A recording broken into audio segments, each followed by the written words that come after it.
次要介紹嘅係啟德嘅新樓天璽天，一個兩房單位，實用面積443尺。新樓盤嘅單位廚廁都已經係全新，但係屋主二人都唔係太中意本身嘅色調，所以我哋會重新咁樣改造呢一個空間。屋主希望新屋以深色調為主，營造酒店式嘅設計高級感，所以我哋都運用到深灰色配襯深木色去圍繞全屋。原本屋內雪櫃嘅位置改動到廚房旁邊，令到飯廳隔離可以做一個 coffee corner。我哋喺牆身做咗木條子嘅背板，上邊亦都可以放一啲飾品擺設，配合埋卡座式設計嘅飯廳，令到呢一個位置更有 cafe 嘅感覺。客廳嘅電視特色牆亦都用咗兩種唔同嘅物料去增加翻層次感。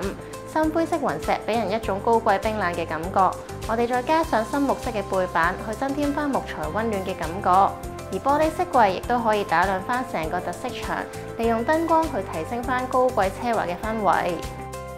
好多時候，主人房做咗衣櫃同埋床之後，都會有一種壓迫感，所以我哋近來都有唔少嘅設計，會選擇利用玻璃作為衣櫃門板，去增加翻通透感同埋空間感。玻璃亦都有唔同嘅款式可以選擇，例如係灰玻璃、茶色玻璃、長虹玻璃、燈芯玻璃等等。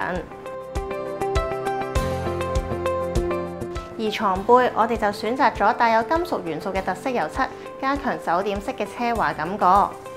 書房亦都提供咗另一個衣物收納空間，同時亦都可以存放大型嘅電器，例如抽濕機、吸塵機等等。